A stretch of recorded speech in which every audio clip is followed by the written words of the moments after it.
Hey guys, welcome back to my channel. I'm finally doing my breastfeeding and pumping video that you all have requested on Instagram. I do work tonight and I work overnight as a neonatal intensive care unit nurse. It's my first night back since maternity leave.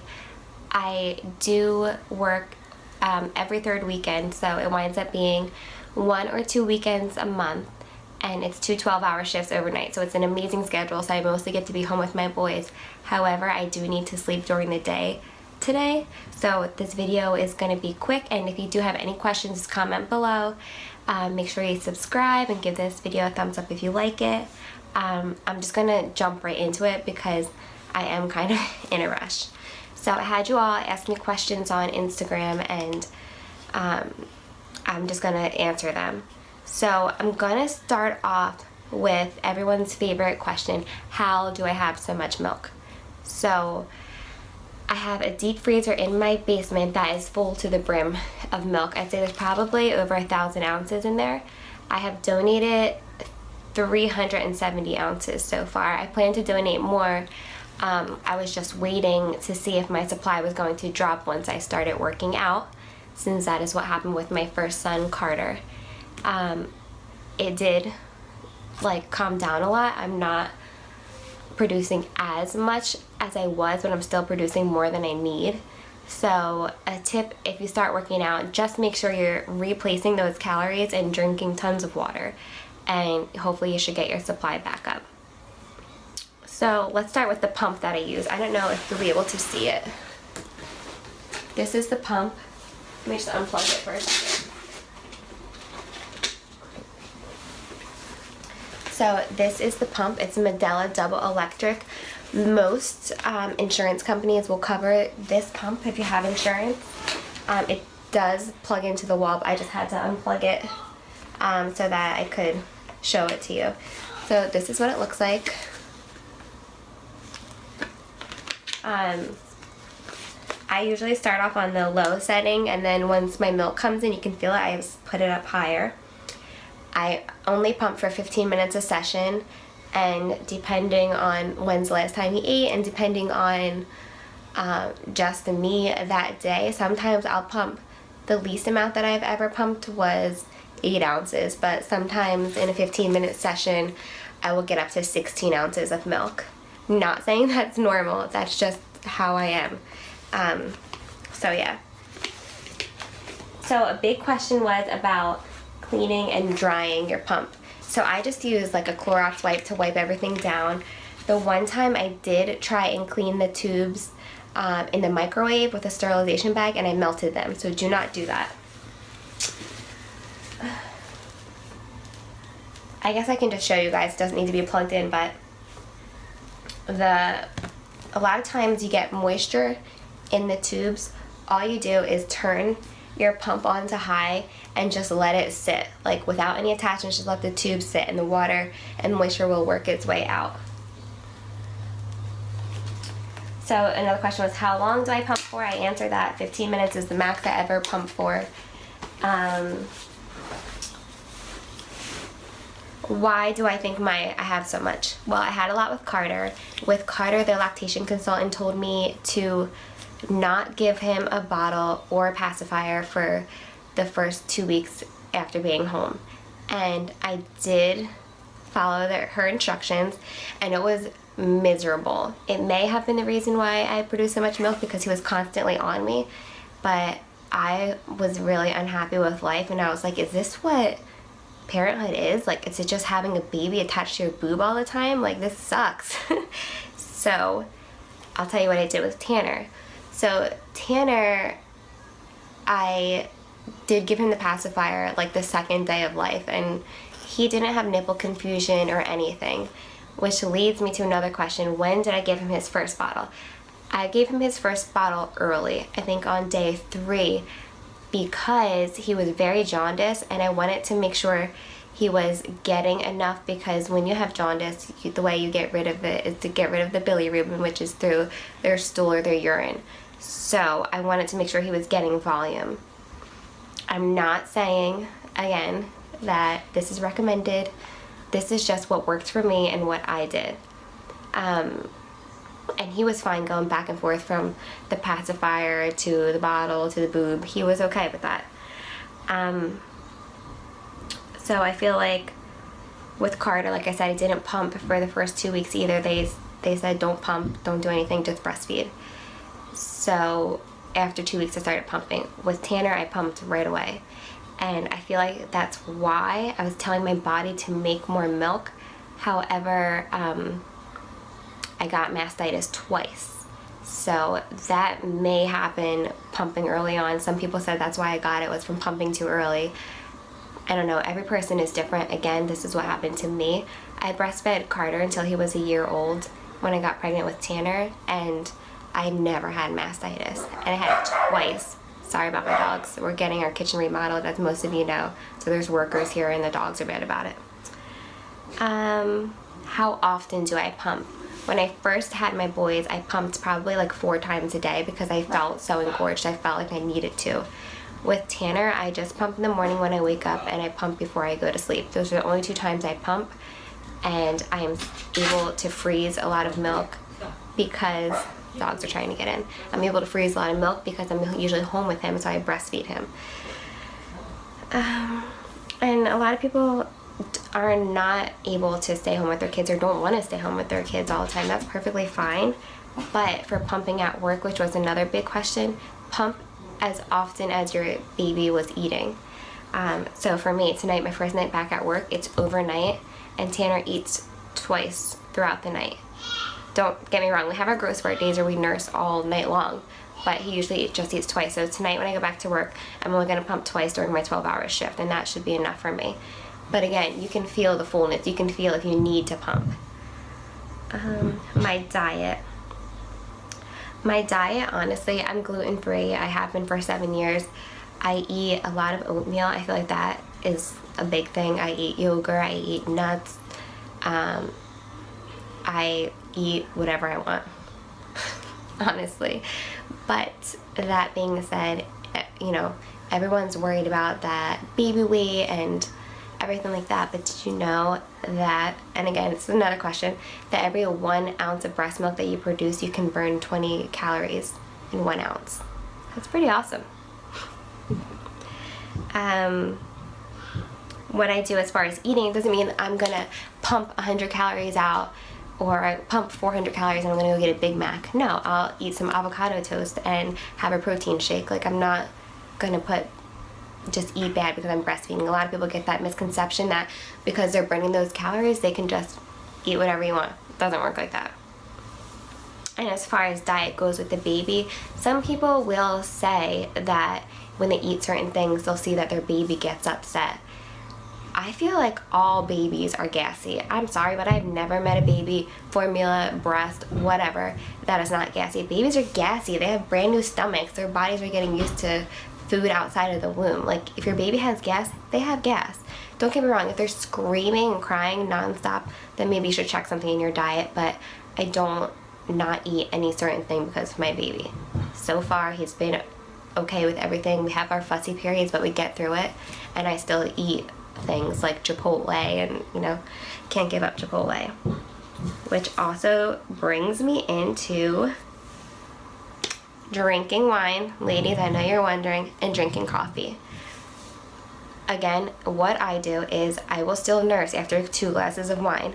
I'm not saying you have a glass of wine this big. I'm saying you have a normal size glass of wine. Coffee, I pretty much drink as much coffee as I want.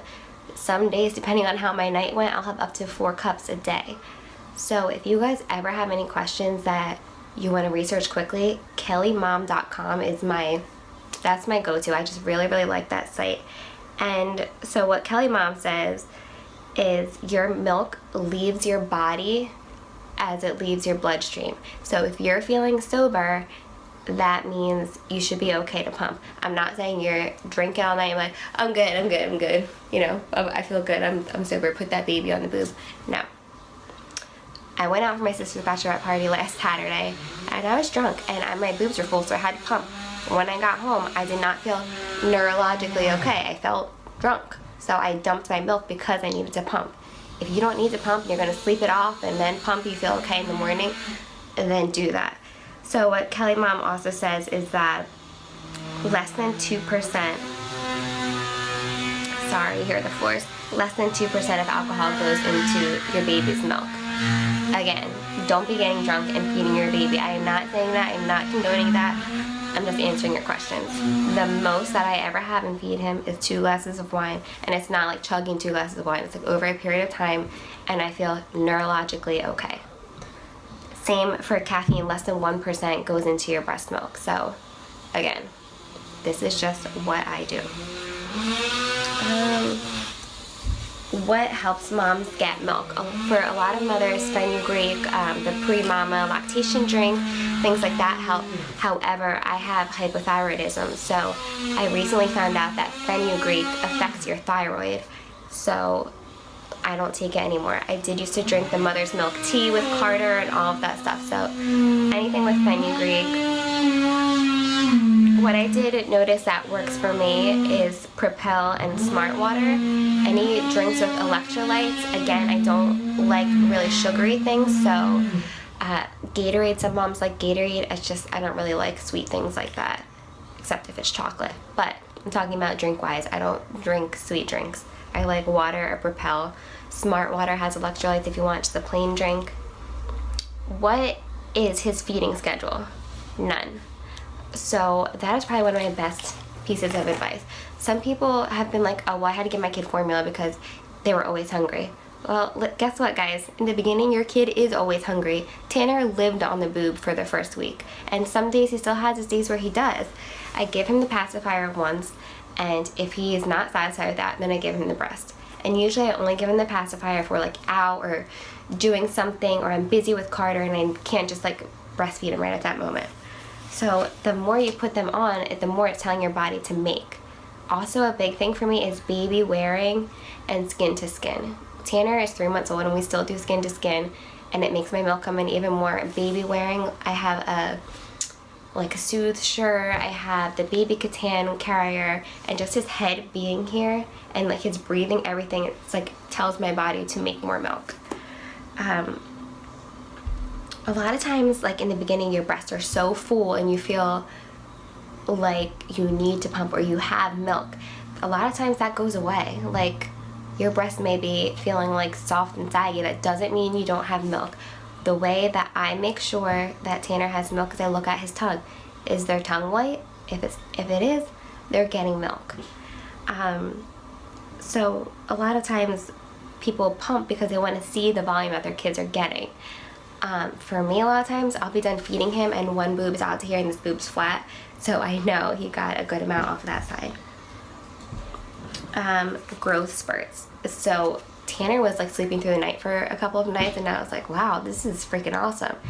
The next night he literally went from side to side all night, eating all night long, because they have growth spurts. If you want to look it up, just Google infant growth spurts and you'll see the weeks that they usually go through growth spurts, and you'll know that's why they're eating so much. I also have an app on my phone that people asked about. It's called Wonder Weeks, and it just tells you what your baby is going through. And they have leaps, which will be like fussier periods, and it's because they're going through a huge change emotionally or neurologically and with their brain development. It's an awesome app. I'm not going to go into it too long because I'm already at 14 minutes, but just look it up. Again, nothing is sponsored in this video. What else? Someone asked, what if you don't produce during the first 2 weeks and need formula? So again, you're going to keep putting them on your breast and telling your body to make the milk. Just let them be on there. Let them eat, suck, whatever. Sometimes you can pump a little bit into a bottle and use a syringe. If you're worried about the nipple, just use a syringe to get the milk out and just slowly drop it into their mouth. I do have some moms that I've worked with who do give formula as a supplement in the first couple of days until their milk really comes in. That looks like most of your questions. Let me just try and think of anything else that I wanted to tell you. This one thing I wanted to tell you is I use Medela breast pump parts, and I use these Medela sterilization bags. However, I love the Dr. Brown's bottles with the insert because they make the baby less gassy. So what a lot of people don't know is that your medulla parts, they fit onto your Dr. Brown's bottle. So I just pump directly into the Dr. Brown's bottle to put bottles in the fridge if I want it. Or if I'm going to freeze it, I use these Lanzino bags. I think that's how you say it. And you can store up to 6 ounces in here. And then you just put the date and time and the volume. And when you freeze them, ladies, lay it flat like this in your freezer so that you can stack them up. With Carter, I didn't know that, so I just pour it like this and put it in the freezer like this, and I just had like these fat on the bottom, skinny on top, and they were hard to store. Another thing people ask about is sore nipples. Honestly, in the beginning, your nipples are going to be sore, and I feel like they slowly lose a little bit of feeling or get used to the baby, or the baby gets a better latch, but your nipples should not be bleeding or peeling. That means your baby is not latched properly, and you need to relatch them or get them to do a better latch. For those ladies with the flat nipples, my first suggestion is to pump a little bit because it makes your nipples stick out, and then put the baby on. Just for a little. Bring your milk in if you want, and then put the baby on. For the moms that does not work with, use a breast shield. A breast shield is just like a little, I think it's silicone, I forget what it's made out of, a little shield that goes on your nipple, and the baby sucks it like they would a bottle, and it gives them something to suck, which eventually pulls your nipple along with it. And you will see milk in your breast shield. That's how you know that you're getting milk. And also, I don't really use any nipple creams. I've always just used pure organic coconut oil. I used it on my belly when I was pregnant, and I still use it on my boobs, and that helps. I mean, I don't feel like sore or anything. I still have days where you get a little sore. I think we all do if your baby's eating more than normal or whatever. So I'm sure there's things that I'm forgetting to tell you, but if you have any questions at all, I would love to answer them, and feel free to comment below and ask questions, send me a message, whatever you want to do. And if there's a ton of questions, I'll make a part 2 to this. So this is part 1. It's already almost 18 minutes long. Also, how you sterilize your pump parts in here, and you can also sterilize your pacifiers and stuff in here. You just put it in, and I fill up my bottle with 2 ounces of water, and I pour the water in, close up the bag, and depending on the wattage, there's instructions on the back, is how long you microwave it for. My microwave is 2 minutes long. But yeah, that is it for my video, and I hope you liked it, and please subscribe, tell your friends, tell everybody, and let me know if there's any other videos you want me to make. And again, disclaimer, I am a NICU nurse, and that has nothing to do with this. This video is about what has worked for me. This isn't about what the NICU recommends or anything like that. This is just my personal experiences, and it does not have anything to do with being a nurse. So, disclaimer. Also, happy Mother's Day to all my mamas out there. You guys are awesome. You're doing a great job. I'm here for you, and just keep on rocking it. Your babies love you.